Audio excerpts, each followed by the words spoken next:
नमस्कार, सत्यदर्शन न्यूज मध्ये आपले स्वागत आहे. मी पायल शहा. एक नजर टाकूया आजच्या ठळक घडामोडीवर. 31 ला पहाटे 5 वाजेपर्यंत जल्लोष, सरकारचा मोठा निर्णय. देशभरात नाताळ आणि नवीन वर्षाच्या स्वागताची उत्सुकता पाहायला मिळते.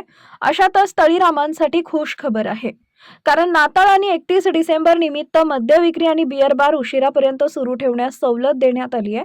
मद्य विक्रीची दुकानं रात्री 1 वाजेपर्यंत सुरू ठेवण्यास सवलत आहे, तर पोलीस आयुक्तालय असणाऱ्या हद्दीत बियर बार आणि इतर आस्थापनांना पहाटे 5 पर्यंत दुकान सुरू ठेवण्यास मंजुरी आहे. नाताळ आणि नववर्षानिमित्त 24 डिसेंबर, 25 डिसेंबर आणि 31 डिसेंबर रोजी राज्यातील विविध मद्य विक्रीची दुकानं आणि बियर बार निर्धारित वेळेनंतर रात्री उशिरापर्यंत चालू ठेवण्यास शासनानं मंजुरी दिली आहे आणि इतर ठिकाणी रात्री 10 ते दुसऱ्या दिवशी पहाटे 1 वाजेपर्यंत मंजुरी आहे.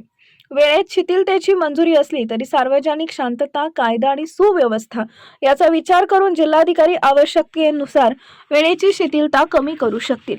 नवीन वर्षाच्या स्वागताच्या वेळी पोलिसांचा जागोजागी चोख बंदोबस्त असणार आहे. ड्रंक अँड ड्राईव्ह सारख्या घटना घडू नयेत यासाठी पोलीस सजग असतील. नियमांचं काटेकोरपणे पालन करण्याचे निर्देश पोलिसांकडून देण्यात आले आहेत. त्याचप्रमाणे अवैध दारू विक्रीवर चाप बसवण्यासाठी राज्य उत्पादन शुल्क विभागाची पथकं तैनात होतील.